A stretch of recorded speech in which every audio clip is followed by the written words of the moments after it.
O livro de Êxodo. No primeiro vídeo, exploramos os capítulos de 1 a 18 que contam a história de como Deus resgatou os israelitas escravizados, enfrentando e derrotando o faraó, e oferecendo uma forma de escape por meio do sangue do Cordeiro da Páscoa. Deus então libertou o seu povo, trazendo-os pelas águas do mar até o deserto, onde surpreendentemente eles resmungaram e se queixaram. A segunda parte do livro do Êxodo abre com Moisés conduzindo Israel até o pé do Monte Sinai, onde Deus convida a nação de Israel a entrar numa aliança com ele. Aqui chegamos em um outro momento chave na história bíblica, porque esse ponto desenvolve a promessa de Deus a Abraão. Lembre-se, no livro de Gênesis, Deus prometeu que por meio da família de Abraão, ele de alguma forma restauraria a sua bênção para todas as nações. E aqui descobrimos como. Deus diz que se Israel obedecer os termos da aliança, eles serão guiados pelas leis, ensinamentos e justiça de Deus e se tornarão um reino de sacerdotes. Eles se tornarão os representantes de Deus e mostrarão a todas as outras nações como Deus realmente é. O povo de Israel aceitou a oferta avidamente. A presença de Deus aparece no topo do Monte Sinai na forma de nuvens, relâmpagos e trovões. Moisés sobe ao monte como representante do povo e Deus apresenta os termos básicos da aliança, os famosos 10 mandamentos. São os termos básicos do acordo do relacionamento entre os israelitas e Deus. Depois disso, vem outra coleção de mandamentos que desenvolve os primeiros 10 em mais detalhes. A lei sobre o louvor de Israel, sobre a justiça social, sobre como devem viver juntos, tudo moldando Israel em uma nação de justiça e generosidade diferente das outras nações. Moisés escreve todas essas leis e as traz para o povo que, mais uma vez, avidamente aceita fazer essa aliança com Deus. Uma vez feita a aliança, Deus toma mais um passo e avança o relacionamento. Ele diz a Moisés que quer que a sua presença sagrada, divina e bondosa viva no meio de Israel, o que desenvolve outro aspecto das promessas da aliança de Deus.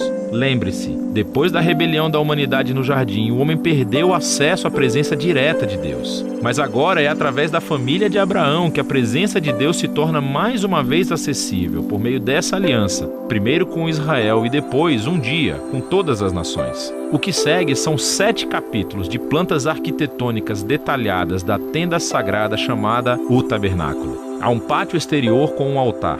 No centro há uma tenda com uma sala exterior e uma sala interior.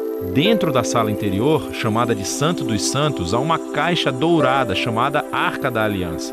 Há criaturas angelicais no topo dela. Esse é o ponto principal da presença de Deus. Esses capítulos têm muitos detalhes. É importante saber que cada parte tem algum tipo de valor simbólico. Todas as flores, os anjos, o ouro e as joias relembram o Jardim do Éden, o lugar onde Deus e os seres humanos viveram juntos em intimidade. O tabernáculo é como um Éden portátil, por assim dizer. É o lugar onde Deus e Israel podem viver juntos em harmonia, pelo menos na teoria, porque é justamente aqui que algo se torna muito errado. Israel quebra a aliança. Enquanto Moisés está no topo da montanha recebendo a planta para o tabernáculo, lá embaixo no acampamento os israelitas estão perdendo a paciência. Eles pedem ao irmão de Moisés, Arão, que faça um ídolo no formato de um bezerro dourado para que eles possam adorá-lo como o Deus que os salvou da escravidão no Egito. A presença de Deus está ali, no topo da montanha. Eles podem vê-lo, mas estão lá embaixo, violando os 2 primeiros mandamentos da aliança, com a qual acabaram de concordar.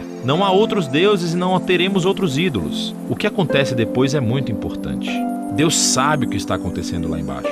Primeiro, ele compartilha sua própria raiva e dor com Moisés. Ele diz a Moisés o que quer fazer, simplesmente destruir Israel. Mas Moisés intercede, apelando para o caráter de Deus. Ele diz, em primeiro lugar, destruir Israel seria quebrar as suas promessas de aliança com Abraão. Então Moisés apela para a reputação de Deus entre as nações. O que eles irão pensar se virem o Senhor destruir o seu próprio povo? Deus aceita a intercessão de Moisés e cede. Enquanto ele traz o seu julgamento para aqueles que instigaram a idolatria, ele perdoa a nação inteira e promete renovar a aliança. É justo nesse momento da história que Deus pela primeira vez descreve o seu próprio caráter a Moisés. Ele diz, o Senhor é misericordioso e gracioso, ele não se ira com facilidade, é abundante na sua fidelidade à aliança. Ele perdoa os pecados, mas não deixará impunes os ímpios. Existe essa tensão.